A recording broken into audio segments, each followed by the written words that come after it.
All right, let's talk about something every single one of us has to deal with at some point. A big professional setback. But, instead of just letting it knock us down, we're going to look at a really powerful way to turn that failure into some serious momentum.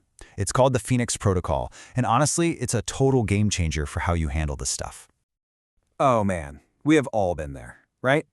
You get that email, that call, and just that sinking feeling. You lose a client, a project just completely flops, you get passed over for that promotion you wanted. It's a universal feeling, and let's be real, it hurts. It can stop you dead in your tracks. So that's the real question, isn't it? What do you do next? Do you spiral? Do you let the self-doubt creep in? Or do you have a system ready to go? Because those first few moments right after the bad news hits, they define everything. They decide if this is just a little bump in the road or a full-on catastrophe. So here's our game plan.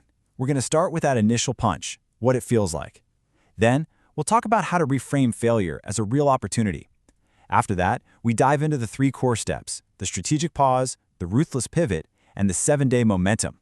And finally, we'll see how this whole thing turns a setback into a genuine advantage.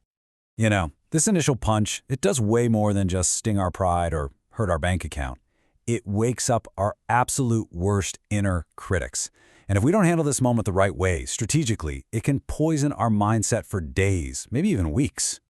Let's actually give that inner critic a name: the mindset saboteur. Yeah, this is that little voice that pops up and whispers, "See, I told you weren't good enough," or "They're going to find out you're a fraud."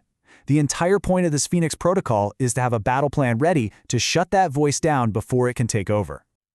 Okay, and this brings us to the absolute core idea of the protocol. It's all about a perspective shift. Instead of seeing failure as the end of the road, we're going to start seeing it as a strategic moment. It's not about pretending it doesn't sting, it does. It's about finding the opportunity that's hiding in the chaos. Think about this reframe for a second. A setback is a massive, massive energy drain, right? But what if you could take all that negative emotional energy, the frustration, the anger, all of it, and actually channel it into fuel? This isn't just about thinking positive. No, this is about strategic energy conversion. So how does this actually work? Well, first off, failure is basically just data. It forces you to do a strategic audit. It shows you exactly where the weak spots are. Second, it clears the clutter.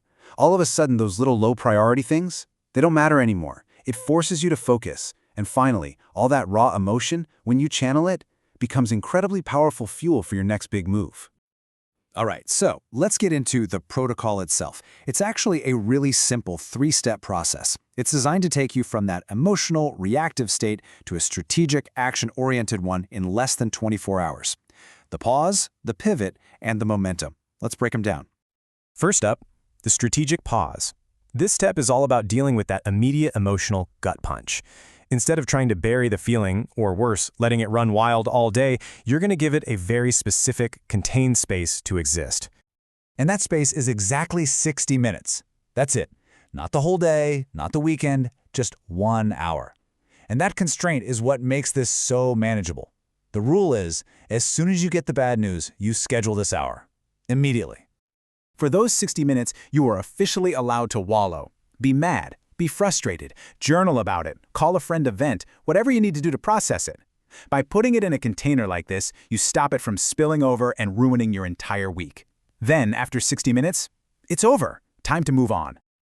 Okay, so the timer goes off, the emotion is contained. Now we move to step 2, the ruthless pivot. This is where we shift gears completely, from feeling to doing. It's all about creating a super focused short-term plan, like right now. And this pivot is broken down into a quick 3-item triage. First, your core asset. What's the single most valuable thing you still have right now? Your email list, a key relationship, your expertise? Pinpoint it. Next, set a tiny 7-day goal. And I mean tiny, like ridiculously achievable. Think 5 new leads, not 5 new clients. Finally, choose the one single high-leverage action that will get you to that tiny goal. Now let's be super clear about what's going on here. The point of this goal isn't to fix the whole problem in a week. That's impossible, and it's not the point. The real goal is to score a small, quick win to prove to that mindset saboteur, that voice in your head, that you are still in control and you can still get things done. It's all about rebuilding that self-trust. And that leads us to the final step, the 7-day momentum. You've contained the emotion, you've got your microplan. Now it's just about execution. It's about building that forward motion, one day at a time. The tool you're going to use here is something called a sacred block. This is your secret weapon. It's a block of time, maybe 90 minutes, maybe 2 hours, that you pre-schedule, and it is non-negotiable. No emails, no phone, no distractions. It's purely for the deep work that actually moves the needle. The ritual is incredibly simple. For the next 7 days, you take that one action you picked back in step 2, and you dedicate your entire sacred block to doing only that. That's it. It's about applying intense, protected, relentless focus on the single most important thing that will get you that small win. And I have to say this again because it is so important. You are not trying to fix the whole business or solve the bigger problem yet. You are laser focused on creating one single, undeniable win. That small victory is the foundation for everything else that comes next. And when you follow these 3 steps, something amazing happens. The entire nature of the event just transforms.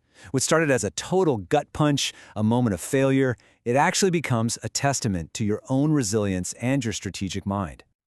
So what do you actually get out of this? Well, first, by getting that small, undeniable win, your self-trust comes roaring back. Second, that focused action totally re-energizes your system.